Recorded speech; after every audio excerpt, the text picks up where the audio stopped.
Welcome to Shani Makes. Here is another tutorial for making Mondays. Today I am going to show you how to make a surgical style 3 pleats face mask using 3 layers of fabric.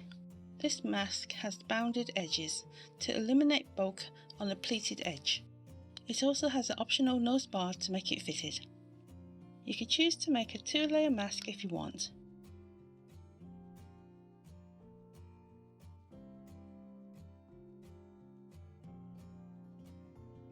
If you can't get your hands on a nose bar, you could try one of these. This is jewellery wire. These are metallic ties. You can get them in paper covered or plastic. Here's some wire I found in a hardware store. It is metal covered in plastic tubing. Holds its shape really well. This is a pipe cleaner. I don't recommend using one of these because the wire might rust if you put it in the wash. If you can't get hold of any aluminium strips, then I suggest you to cut one out of a face mask. This is 3 to 4 mm wide, usually between 9 to 12 cm long. I have seen a lot of people making homemade face masks using dressed elastic. Nothing wrong with this, but I find it a bit too thick. If dressed elastic is the only option to you, then I suggest you to buy between 6 to 8 mm wide. If you want something different, you could always use bra elastic, but I wouldn't suggest you to use this on the loops on the ears. If you want to use this elastic, it is best to use on a mask that has an overhead and neck strap. The best option is to use woolly nylon elastic. This is less likely to irritate the ears. This is very stretchy and very soft, and it is close to the one used on surgical masks. Not all corded elastic is suitable. This one's quite tough. It is mainly used for drawstrings on anoraks, jackets and sportswear. Here is another good option, especially if you want the elastic to match your fabric. I was lucky to find this in my local stationery shop. It is very stretchy and very soft, similar to the ones you find on hair bands and hair bubbles, but a lot softer. Last but not least, you could always cut some of some surgical masks and use the elastic. First of all, print off the pattern required. The pattern itself is not to scale. You will need it to make a folding template. This will help you fold your pleats.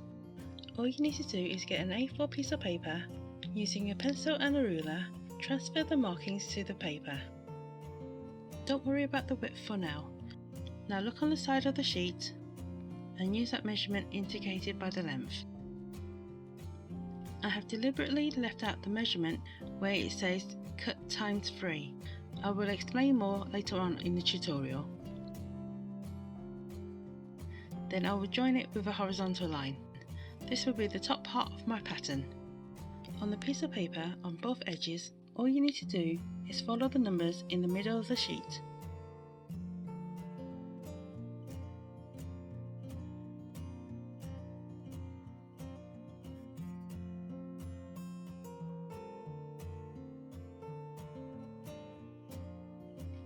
Then I will use a ruler and join both sides of the marking so I have horizontal lines going across the template.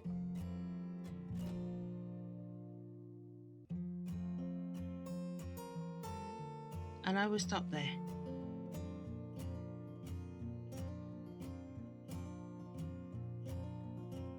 Then what I do is I start measuring downwards, 5 mm, then 15 mm. I find it this way is a lot more accurate. Basically the area around the cut times 3 is to give you a bit of leeway so that you don't have to be stuck with an accurate measurement.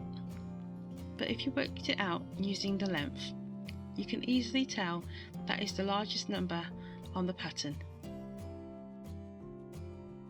Fold away the seam allowance, 5 mm, then 10 mm. Next, you are going to fold the pleats downwards. There are 3 pleats to do. Turn the template around, then fold 5 mm, then 15 mm.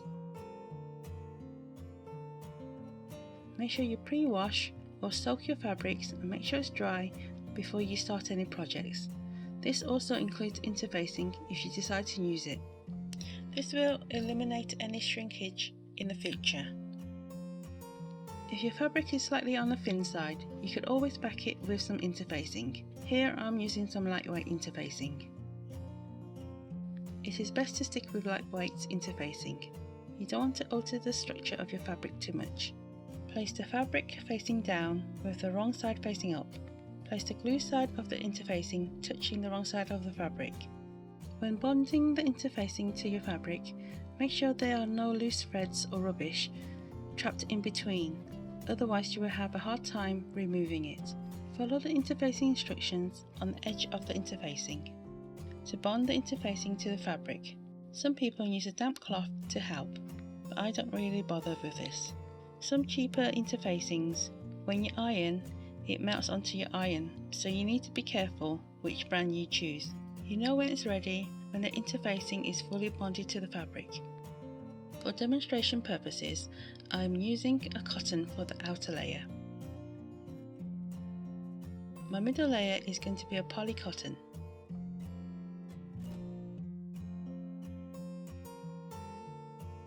For the lining fabric, I have chosen to use a double gauze for its absorbency. This layer will be against the mouth. As you can see, it's actually 2 layers of fabric woven together. You will need to do your own research depending on the type of mask you want to make. Okay, so let's press all the fabrics and get it ready for pattern cutting.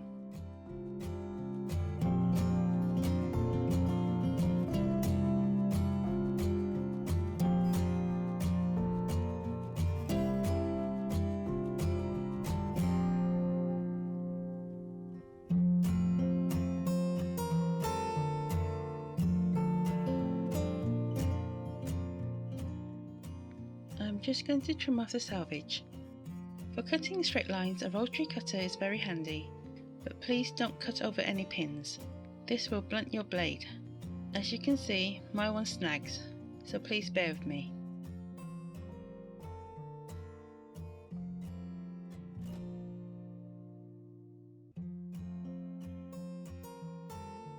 I am now going to match all my fabric selvages together, aligning it with 2 edges in the corner.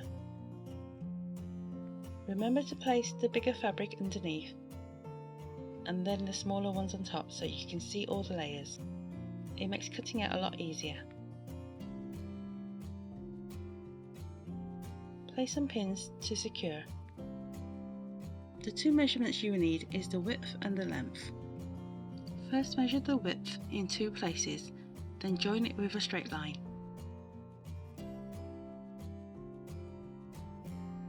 But for the length, here is the little tip.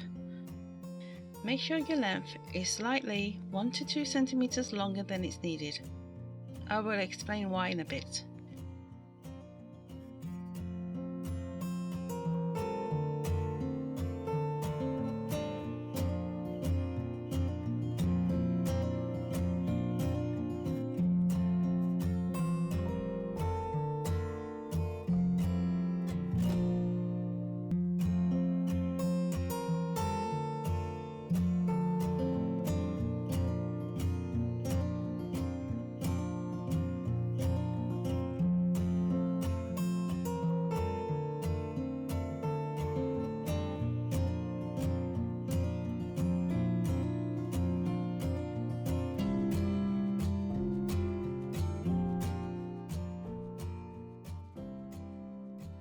Put the fabrics in order and make sure the right side of the fabric is facing the right way out.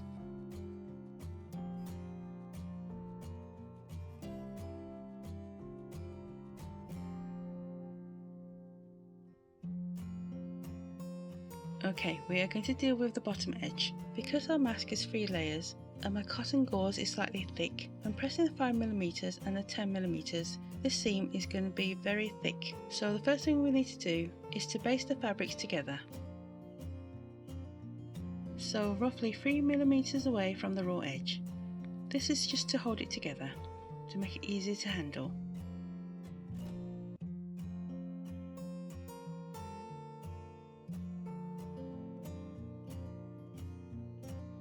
Leave the top edge alone. At the bottom edge, clip or pin the template to the fabric. Now begin to fold the pleats. Remember I told you to cut the fabric slightly longer by 1 to 2 centimeters. This is why. You will notice the fabric shifting at the very top.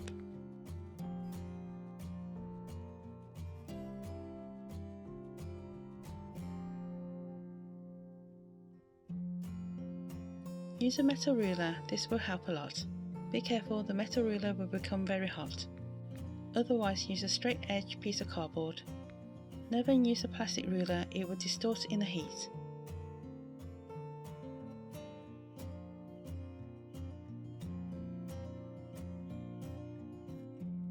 Start noticing the fabric at the top edge when you are pleating. Do you notice the fabric is shifting? This is what happens when you use 3 layers of fabric and the fabric are different thicknesses and behaves differently. Also, the amount of pleating will affect the fabric. And why I asked you to add extra 1 to 2 centimeters when cutting out the length. I am trying to compensate for the shifting of the fabric.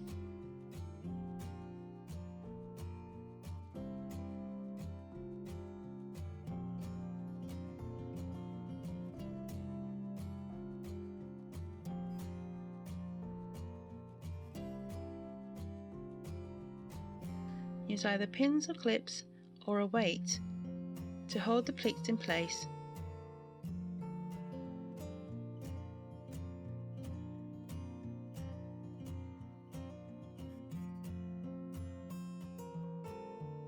Now we can trim off the excess fabric.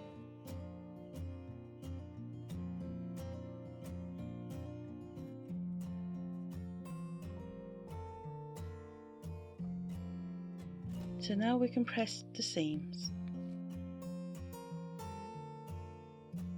15mm.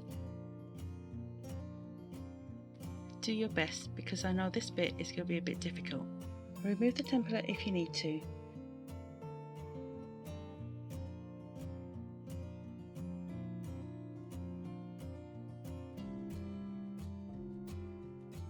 Then press the final 5mm.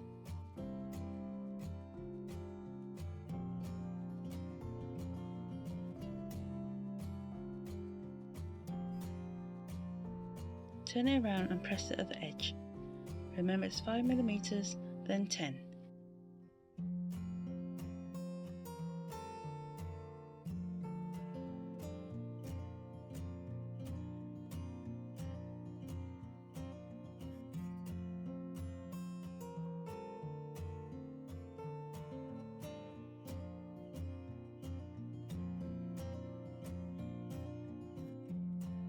Now you can cut out the binding strips.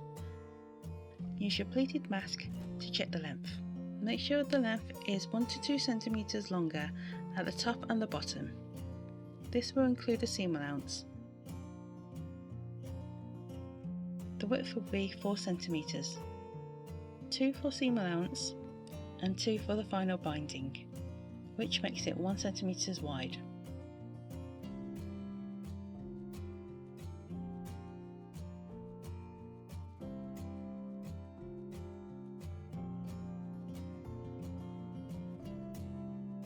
Now prepare your binding. Fold your binding strips in half and give it a little crease. Open that up and using the crease line as a guide, fold the edges in and iron. This will be the seam allowance.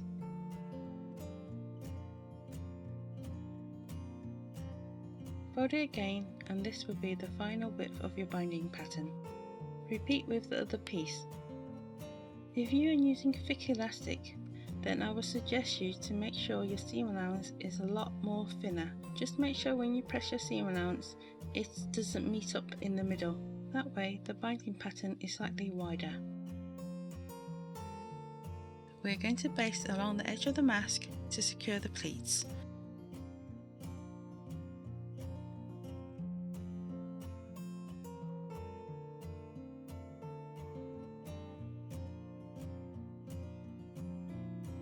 Repeat that on the other edge.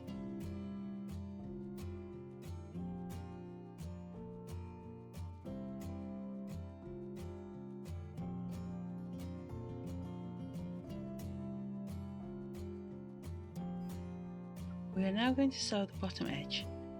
Fold over 5mm, then 10mm. Top stitch this 2 to 3mm from the edge. Make sure to back stitch the beginning and the end. Now for the nose bar. Fold under 5mm and then 15mm. Put the nose bar underneath that 15mm. Making sure the nose bar is tucked inside so that you don't sew over it. Again, top stitch along the edge. Make sure to back stitch the beginning and the end. Trim off any excess thread and tidy up. If you like, you can sew 2 sides of the nose bar just to secure it in place. Because my strip is so long, I didn't bother. Place the right side of the binding touching the right side of the mask. Match the edges, making sure there's about 1 cm poking out at the top and the bottom, still along the crease line. Remember to back stitch the beginning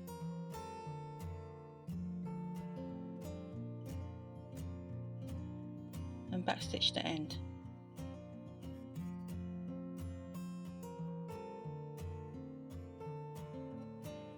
Trim off the edges to eliminate bulk.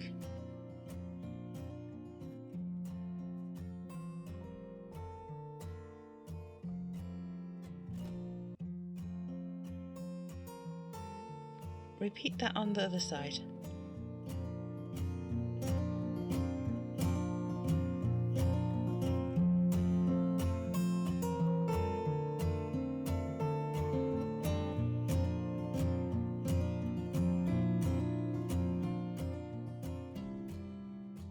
I have a way of folding my binding ends. I would fold it down, then over and over. Then pin it in place.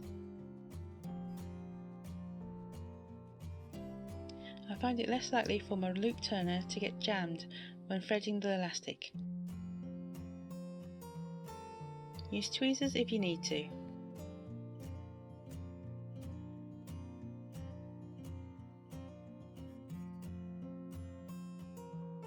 This might seem a little fiddly, but I find it well worth it.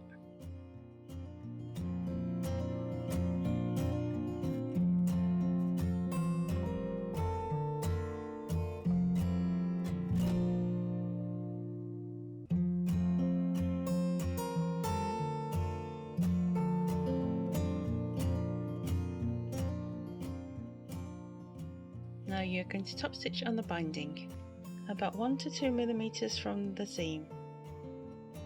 Back stitch the beginning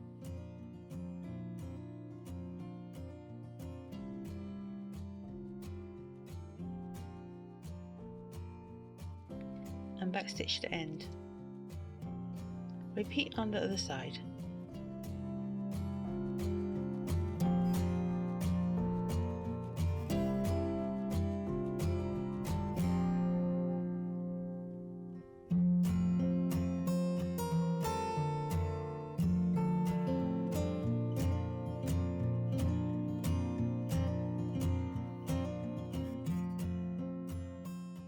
Okay, almost done. We just need to attach the elastic. Cut it to the length required and then we are going to prep it. Here's a little tip. If your elastic is made from synthetic materials such as nylon, you can use the flame just to burn the ends. This will help seal and stop it from fraying. This is a very handy tool to have. This is a ruler loop turner. I find it very easy to use for pulling the elastic through. This is usually used for turning tubes or spaghetti straps. You can always use a hair grip or a bobby pin to pull the elastic through the channel.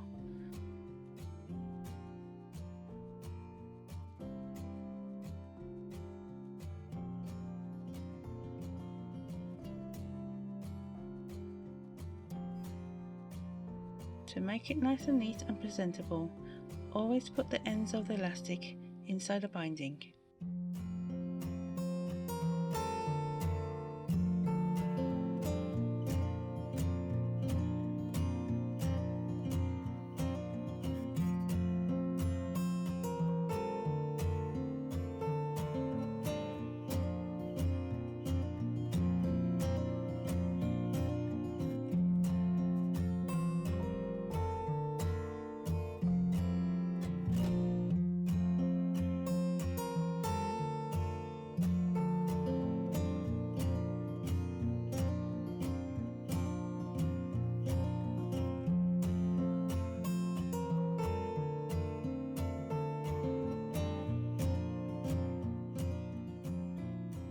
hope you will give this a go.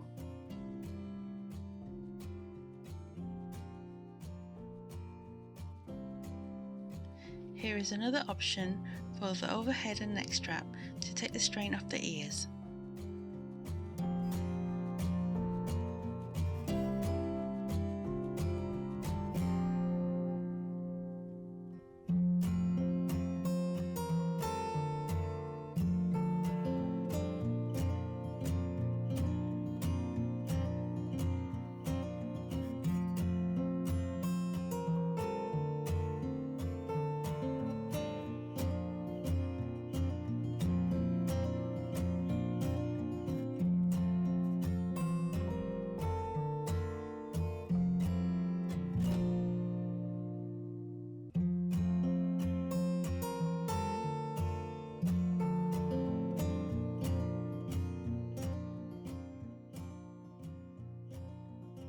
Click on the link in the description or go to my website to download project patterns and envelopes.